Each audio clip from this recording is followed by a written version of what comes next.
I am completely aligned with everybody who says building B2C is hard, because it is very, very hard. We ran a B2C or direct to customer business, D2C business, up until July last year, where it was very much focused on digital marketing, cost of acquisition, making sure that we made our CPI, which is our cost per install, as super low as possible, increase the lifetime value, and really got a positive ROI. And unfortunately, we didn't. And it took us probably longer than it should have, like 2.5 years, to realize that we just were not going to be able to monetize this product at the scale at which we needed to do it.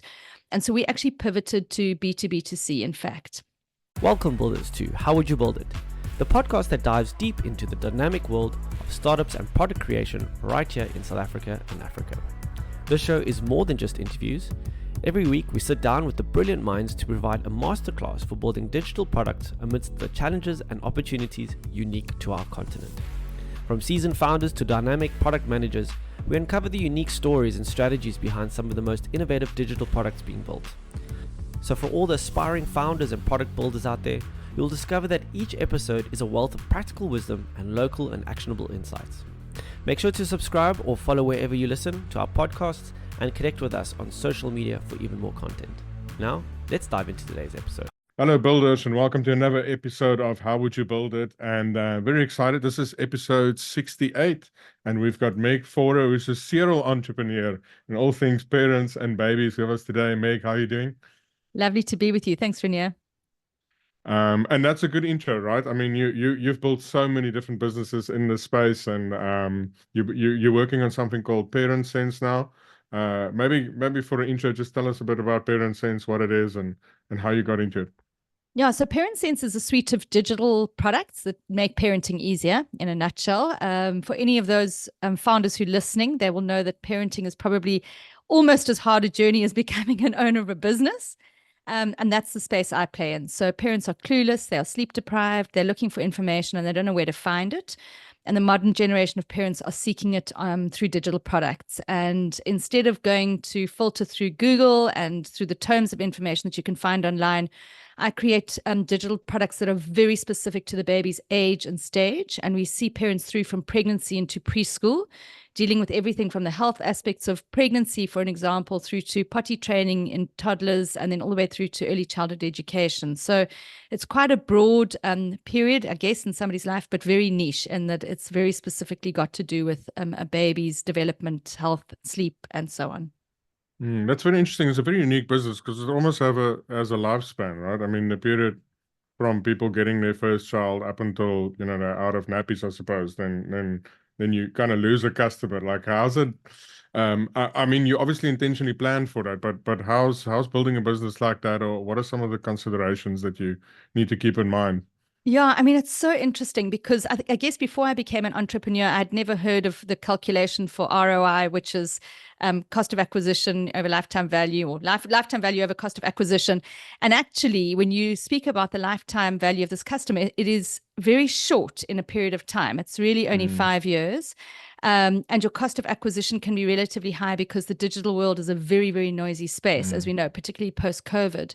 And so, yeah, that does bring challenges. The beauty of the market itself is that they're exceptionally viral. So if they like something, they really talk about it. And probably the other way as well. Luckily, I haven't kind of been at the brunt of that. But, if you market properly, you acquire your customers, give them an amazing journey, they will then do all of your marketing for you. So, and that'll bring your cost of acquisition down. So in a warm market like South Africa is for me, my CAC is not too bad. Hey there, coffee lovers and crypto explorers. Are you looking for the perfect brew to start your day and fuel those crypto discussions?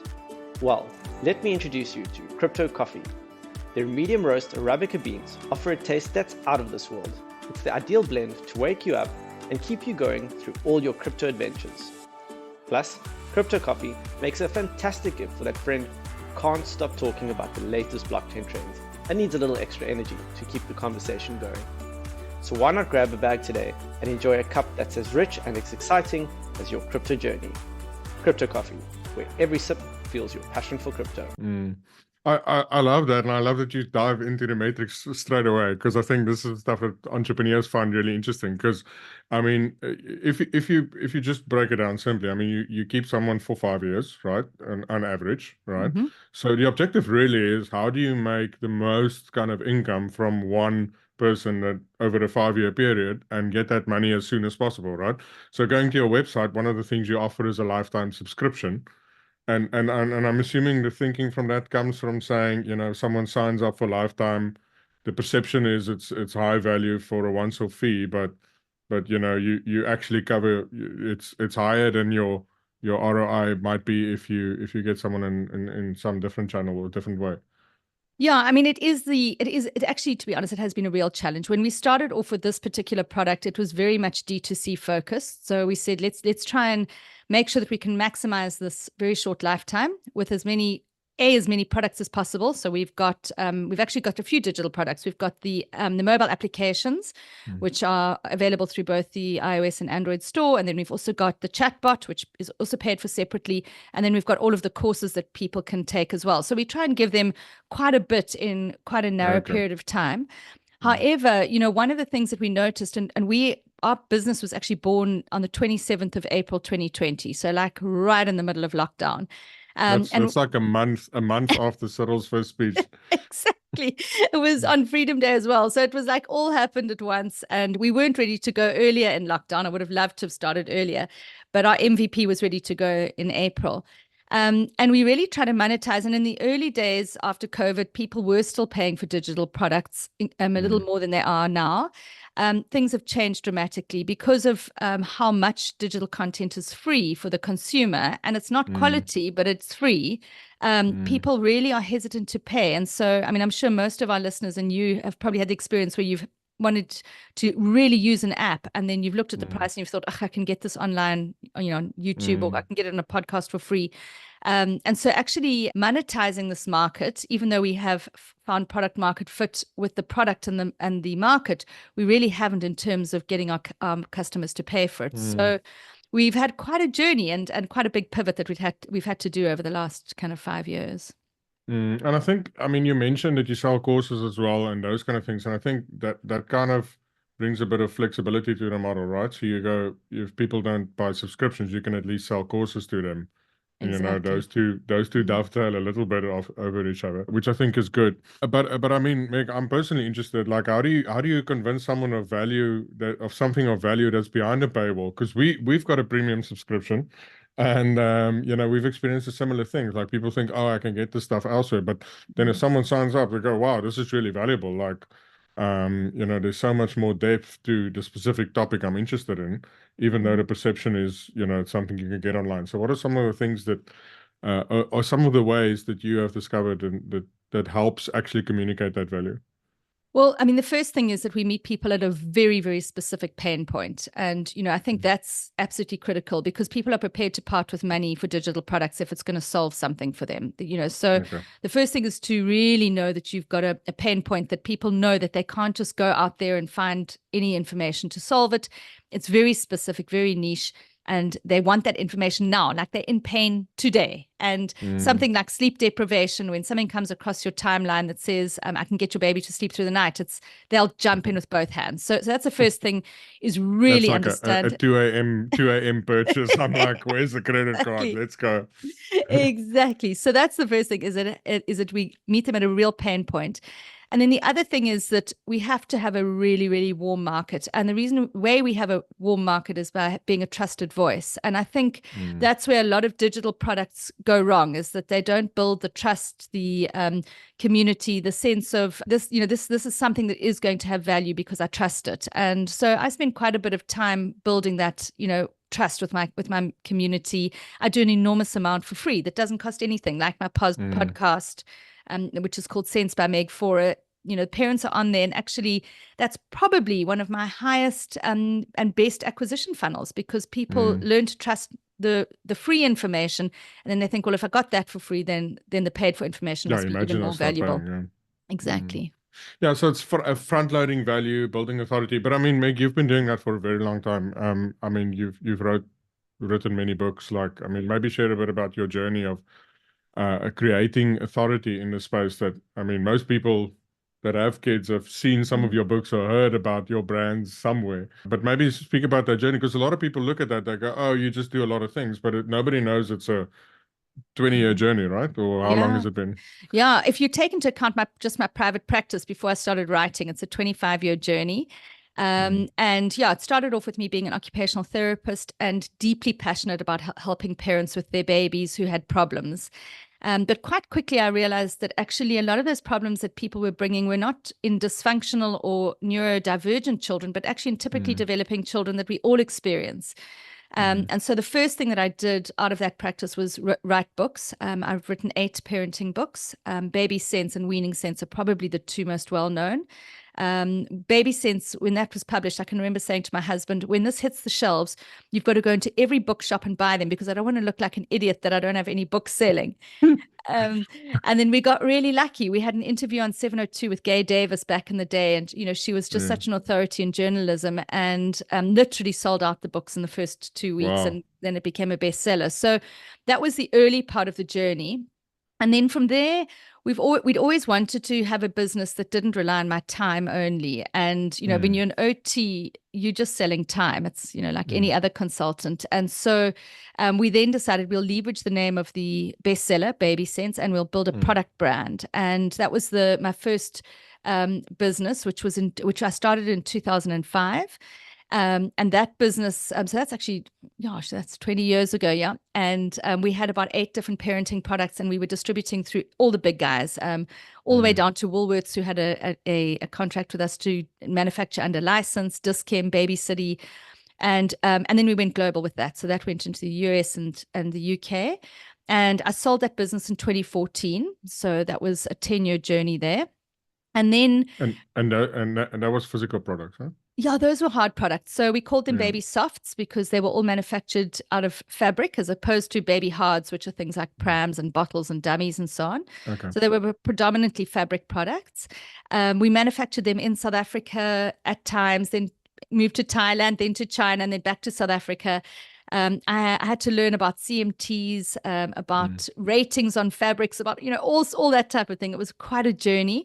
And at the time, it was probably South Africa's best loved parenting brand. And we spent a lot of time really building that brand. We actually, quite interesting, Renia, we were the largest ever Facebook page for parents back in the day. So, I mean, that just tells you, I was an early adopter. We had this Facebook page, and at the time, we were the largest. Of course, within about a month, we were gazumped and now are tiny. So compared to the big guys. But yeah, that was an amazing journey. And that took me through to 2014. And then after that, I had been bitten by the bug. And you mentioned I was a serial entrepreneur. I couldn't go back to any other way of life. And so I founded a business called PlaySense, which is an education business, edtech business now. I'm no longer operationally involved in that, but it still runs schools in South Africa. And then in 2020, ParentSense, which is the digital product company. Yes. And PlaySense, that is a toolkit for ECD centers, right? Correct. So it actually started off as we ran schools for teachers. So teachers would come to us, they would take a franchise, they would set up their schools, we would support them, and we gave them training, a curriculum, and we helped them with their billing system. But as we went along, and we actually attracted some venture capital funding out of America at the time, a business called, or VC called Enigma Ventures invested in us. They were a gender-lensed VC fund. And we started to build the technology to support the teachers because we didn't want to run it off Excel anymore. And then what happened is that technology then became so robust that we actually then stopped running teachers' schools hands-on and have pivoted to being a software as a service business. So teachers anywhere through South Africa, big schools, small schools, with our training and our curriculum or without, can run their schools with our software. Okay, great. Yeah. And I mean, there's a massive need, right? I mean, specifically, I know in the ECD space, like there's so many, it's all run manually. I mean, the organizational skills are not very well developed. So if you give them a tool that helps them run them more efficiently, I mean, it's more time with the kids and a better quality product, really. Yeah, well, I mean, the ECD space is fascinating because it's actually probably one of the biggest informal sector economies in South Africa. People just don't know about it. It's basically a mom looking after other moms' children in her home. And, and there are thousands, because we've got, well, millions, because we've got these millions of children under the age of 5 who need to be taken care of while their parents work. And the government does not put on education until a child is 5 years old. So it's a huge informal sector. And that's the sector we're trying to service. We've actually had some very interesting conversations just recently with foundations to look at kind of really rolling this out at grassroots level, free of charge to schools that need it in the communities. So it's a very exciting business. That's amazing, yeah. And I mean, there's a lot of formalization that's coming in this space, which is going to, I believe, also help the quality of education, and a product like this can also play a big role in that. So I love it. I think there's so much opportunity in the ECD space, even more so than what you guys have capitalized on. So it's great to see. And obviously, it's going to help kids everywhere, right? And parents. So, so very absolutely. exciting. Yeah. So building a B2C business, I mean, you did physical products back in the day, but I was kind of B2B2C, supplying to, I suppose, shops. So it wasn't directly B2C, although you might have done some e-commerce in that space. But building a B2C business in South Africa, a lot of people say how difficult it is, how hard it is to reach customers, our markets aren't big enough. What has been your experience building B2C in South Africa? Do you think it is viable? And I believe you do, because you're building one. And if so, like, what are some of the things that one needs to look out for when you're building a B2C in South Africa? So I am completely aligned with everybody who says building B2C is hard, because it is very, very hard. And actually, we ran a B2C or direct to customer business, D2C business, up until July last year, where it was very much focused on digital marketing, cost of acquisition, making sure that we made our CPI, which is our cost per install, as super low as possible, increase the lifetime value, and really got a positive ROI. And unfortunately, we didn't. And it took us probably longer than it should have, like 2.5 years, to realize that we just were not going to be able to monetize this product at the scale at which we needed to do it. And so we actually pivoted to B2B2C, in fact. And that happened towards the middle of last year. What we knew was that we had, and I mentioned it just now, we had this product market fit where the market wanted the product, they loved the product, they relied on the product. Once they were using it, they were super sticky and didn't move on. Our churn was good. But we just knew people were not going to be able to pay for it. So we turned to big business in South Africa, and we broke it down into 4 different kind of channels. And the first one, and the one that has really worked the best, are the medical aid schemes. So medical aids are strongly invested in giving value to their maternity customers, because maternity is the biggest point at which people change direction and make decisions on the medical insurance they're going to go with. So our medical aids really need a good, strong maternity offering. And so we've got 3 medical aids already signed up. And actually right now we're busy in the final contracting with one large and then potentially another even larger medical aid scheme. So we have had quite a bit of success in the medical aid space, but because it doesn't just bring value for the customer, but it also brings value for the medical aid, because there's so much preventative health built into the product, like vaccination schedules, antenatal classes, breastfeeding lessons, and so on. So medical aids is where we've seen some success, and they will actually pay for the product for their customers and give it to them for free. Okay. Then in the EAP space or employment space, we've also seen some success where big employers will want to actually give the product as a maternity offering. We've also actually had very recently a very large retailer who's just kind of really starting to beef up their maternity and baby program. They're going to come on board and give our content out to their moms and use our content to be able to market their products. And then finally, our biggest partnership to date has been with Vodacom, which is South Africa's largest mobile network operator. And they actually roll our product out to their customers in a B2B2C model. So it isn't actually B2C, it's B2B2C. So the customer does pay, but it gets pushed out through Vodacom. So we've kind of we've actually had more success now with the B2C model, B2B model, rather than the B2C model, as it were. What I think I would say, you asked, what I wish I knew before. Well, the first thing is that, developing a direct to customer product is very, very expensive. Your lifetime value has to be very strong in order to cover your cost of acquisition. And so that's one thing that you really need to get sorted quite quickly. I'm not actually sure, to be honest with you, that I would go back to a digital B2C product ever again. It's quite different when you've got hard products like books and baby products, but it's very different with digital products. I think they work better through corporates. And then what we've learned working with corporates is it takes a very long time, from your first sales call all the way down to your contracting. I mean, with Vodacom, our contract took 1 year, 5 months to come. It was like a really, really long process. So yeah, I mean, I think there've been a lot of lessons both on the, direct to customer and on the B2B level as well. So tell me, Meg, these corporate opportunities, I mean, did you identify them and then engage a corporate and said, hey, it would be cool if you offer X, Y, and Z because I think there's value for you here or there, or this is what we could do? I mean, did you come up with a plan, or did they come up with a plan, or was it a relationship that developed into you coming up with it together? Yeah, a bit of both. Because South Africa is such a warm market for me, there were a couple of people who really did reach out. I mean, a very high exec in one of the retailers reached out to me and said, we want to beef up our maternity program because all the retailers are fighting for space in the minds of mothers. So that, in that situation, they reached out to me because I was known. But in many situations, I'm me reaching out to them. And what doesn't work is LinkedIn messaging and cold calling. I mean, that doesn't work at all anymore. So in South Africa, it was kind of, does somebody know somebody? Can somebody pass me on to somebody and then pass me on to somebody else? It's been a big lift. It hasn't happened easily. Yeah, because I think that's sometimes the challenge is like, it feels like corporates, they're just concerned about business as usual, right? So they go like, cool, we do the stuff we always do. And then someone comes with a radical idea like, hey, you can sell more baby formula if you offer this app. But then it's complicated because you need to almost be able to justify the value. Well, how much more am I going to sell? Like, well, will this actually pay for it? Absolutely. And that's a really difficult thing to get sold at a corporate. It absolutely is. I mean, first of all, that kind of, putting a value to what we're giving them is very, very difficult. But it's actually quite interesting. I was listening to a podcast the other day and they were interviewing a guy called Matt Dixon, who's the author of The Jolt Effect. He's kind of a sales specialist.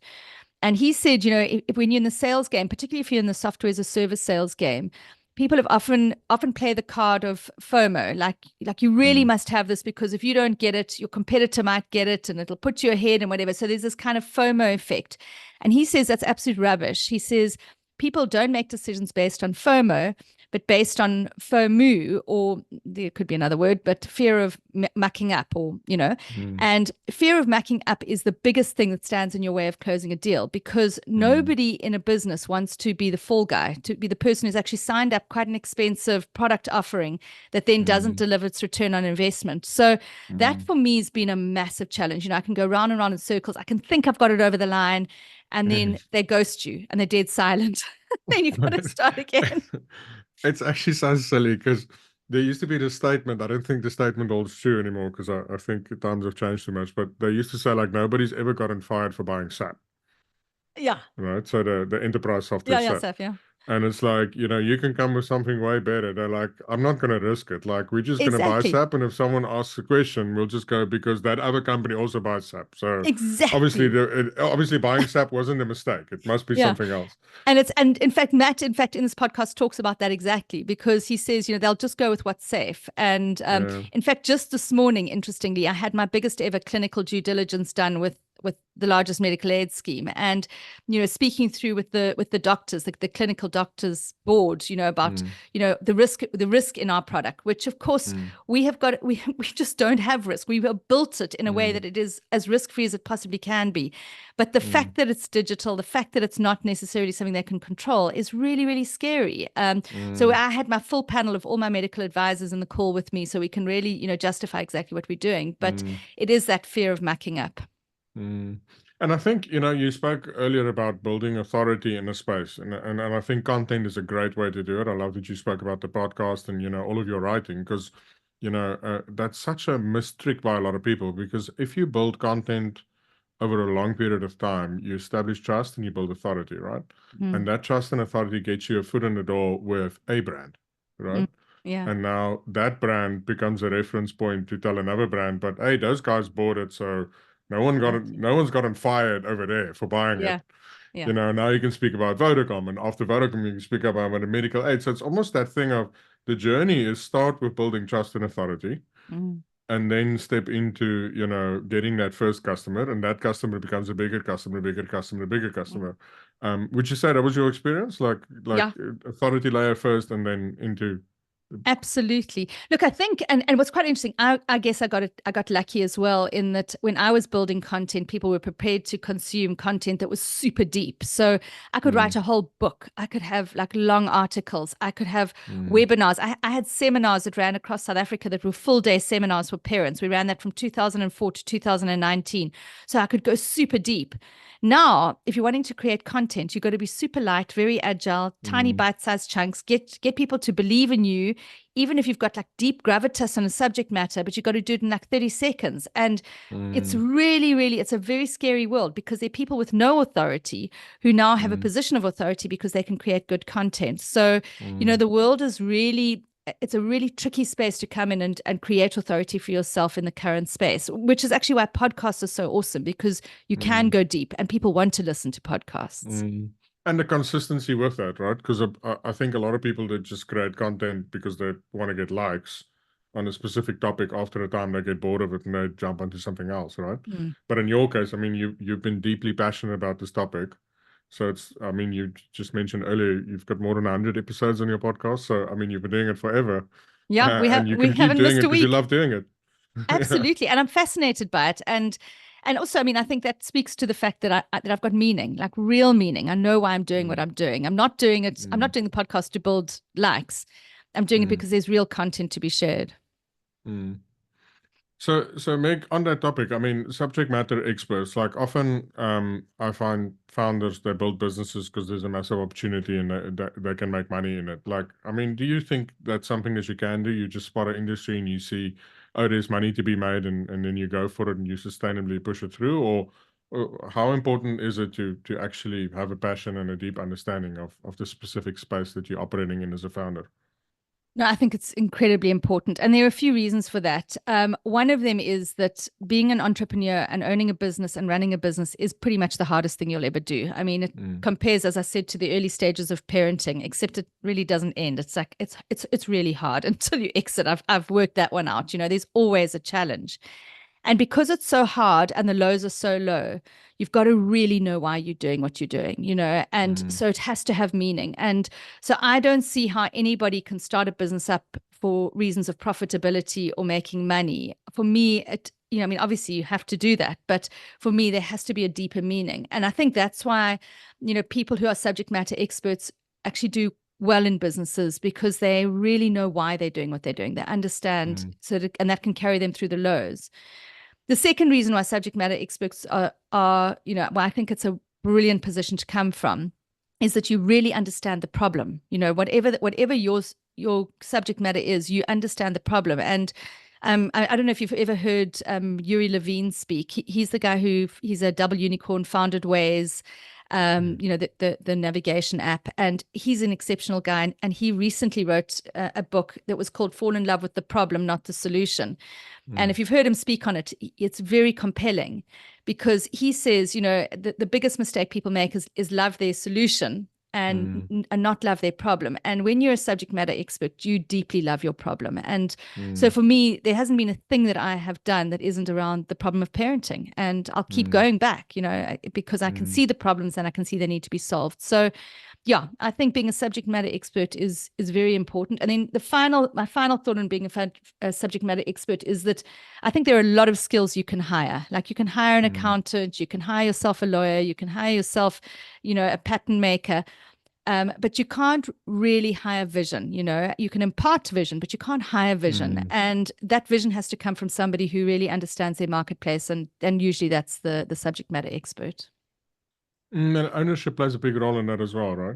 Because Yeah, there's a part of, if you're not an owner, it's really hard to come up with vision. Like, you can't hire for vision, because vision and ownership is almost tied together. absolutely. Absolutely. Yeah. So tell me, Meg, you're a non-technical founder, and you've got interesting things, even next gen tech, like generative AI, chatbots, and all kinds of interesting new ways to deliver the content and support your customers. Like, how have you found it as a non-technical founder, and what advice do you have for other non-technical founders when they engage the scary world of software development and working with other developers and being able to translate what they want to build well and understand how to get Yeah. what they want from them? Well, I mean, I guess the first thing would be number one, get yourself a technical co-founder. I can tell you that it is, and actually, I think Y Combinator doesn't allow you to come onto the Y Combinator program unless you have a technical co-founder. They'll help you find one before they'll actually let you onto the program without one. And I think that has made my journey very hard in that, from the beginning, I haven't really had a technical co-founder. I've had people who I have one person who's considered to be a co-founder in that she wrote the first app and she's got a share in my business, a small share, and she's still the brain that I can tap into. Until we raise a little more money, we can't actually afford her. She's got a really good technical job outside of our business. So she's an incredible developer. So I do think getting a technical co-founder is very important. The second thing is that you got to have a product owner. And I learned that the hard way. I believe product owners are one of the most important members in a technical team because they're able to translate what is happening in my brain from the perspective of I know my stakeholders, I know my beneficiaries, I know the people that need to benefit from my product, I know my problem. But I cannot communicate that to my developers. And in the early days of my business, I tried to communicate to my developers, and geez, it was terrible. Product meetings used to be war zones where, they would threaten to resign. And I thought, why weren't you working faster? And why is there this? Why did nobody QA it? And, it was such a frustrated space until I learned that actually I could have a product owner who would do all that for me. And my product owner now, she's actually invested in the business and she's absolutely incredible. So that would be my second lesson. My third one I've just alluded to, which is don't mess with your developers. Like, they are hen's teeth when they're good. They are absolutely gold. And they'll walk quickly because there's always a better opportunity for them. And so finding ways to keep your developers incentivized and loving what they're doing is a challenge, because if it's for the money, they can go and find better money anywhere. Good developers are amazing. So what we do with our developers is they have quite a bit of creative license. I don't deal with them, so they don't have to deal with the management team. They only deal with the product owner, and they're working on problems that are real world problems that they're solving. So they really enjoy it. So we've got a very stable dev team, thank goodness, touch wood. But you definitely do need that. And then awesome. I also would say, don't overcomplicate your tech, because I think people are very keen to kind of build from scratch, build code from nothing. Like, if you can go low code, if you can go with flexible solutions like hybrid languages rather than your native languages, like, do that, because it's very, very expensive when you've got a very, very specialized product. And we've learned that because we've got four languages, so we have to have 4 different developers at any given time, plus a QA, plus a DevOps, and that's expensive to build a team that size. And also, like, to have enough work for them to work on, right? Because some of the stuff you're putting out there, and you almost need a week or two to see how people interact and engage with things before you want to make your next move. But now you've got 4 or 5 people on payroll, you have to keep building because you're paying money for them. Well, I mean, we've never had a problem with that. Our backlog is just so dense. We've also got a bit of technical debt because when we first built, we built an MVP. It was actually really more of a maximal viable product than an MVP. But the back-end structure and the architecture it wasn't very robust. So even though we're 4 years down the line, we're still spending a bit of time in every sprint working on technical debt and some DevOps and efficiencies. And so we will never run out of things to do for our dev team, for sure. But I think that's actually an interesting point. I think most people experience that. And then, when you look at how much money you spend on development over, 4-year period, it's a really expensive amount. And then sometimes what people do is they go, oh, but I can build that app for a quarter of that price. But yes, you can't learn what we've learned or go, there's things you need to learn by just continuously developing this thing. So it ends up being actually quite a big bill if you add all the years of development together. Yeah. Tell me, Meg, so, I mean, your background's at OT, and then now you're more in the product space, entrepreneurial space. Like, I think so many people sell their hours and they just want to get away from it. Like, what advice would you give someone at the moment they're working, they're selling their hours, they want to get into, or they want to get away from selling their hours? Like, how would you, if you were to do it over again, like what are some of the steps that you would take? Yeah, so look, I'm a big believer in having a source of income that doesn't depend on your time. It's definitely why I did what I did, because I was tired of billing for my time. And my first step was, well, I'll write a book so that when I sleep, people are still buying the book, and I've got that coming in. I think a good place to start, if you are a kind of subject matter expert consultant, is to start with actually writing or speaking, because you really do. And I mean, you alluded to it just now. You can position yourself as a subject matter expert. You start to really understand people's problem points and pain points when you're there, and then you can start to productize it. So I think the first step in my mind would be to look at content and then actually combine that with marketing, marketing and content. And as soon as you're starting to get that right, then you'll understand the problem, you'll understand how to reach your market, and then you can actually productize it. Another thing that I did was I developed a brand. And you get really two types of businesses in some respects. One is you can be selling widgets, which doesn't matter what the brand name is, it's just a good utility product, or you can actually tie it to a brand. And I've always tied it to brands in my case, not always the right thing, but in my case, it was right. One of the things about that is that it is a massively expensive exercise, not only in money, but also in lifeblood. And I've always said that brands are actually like another child. They're almost like another human, another life force. And they will take their lifeblood from somewhere, and it'll be you as the founder, And so I think one thing I would say to a consultant or somebody thinking about getting into the entrepreneurial space is that whatever you think it's going to take, like times it by 10, like 10x it, because it's going to cost you a lot more time, energy, and a hell of a lot more money than you think it's going to cost you. And you're not going to make money. Your first business plan is not going to happen. So you got to have that backstop. And whether it's, one person in the relationship or the family working for salary so the other person can be entrepreneurial, or if it's going out to go and get funding, you really need to understand what you're getting yourself into, because it's tough. In some respects, actually consultancies are easier. So and I think also what's happened in the last few years is, and I'm sure many of the people listening have experienced this, is that the old-fashioned way of going out for a raise, spending the money to test and learn, and then going back out for the next raise, like the world isn't like that anymore. Funding has dried up, and you need to get your product to profitability as quickly as possible. So, I think these are the sort of things that when you're thinking about becoming an entrepreneur, you really need to think it through very carefully. I love that. That's great advice.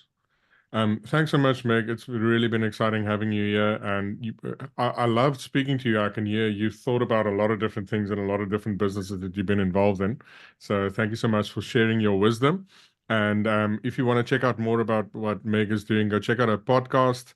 And especially if you're a parent or expecting, and as well as Parent Sense, a wonderful app that can guide you on your journey. So Meg, thank you so much for joining us. Really appreciate it. Thanks, Renier. Lovely to be with you.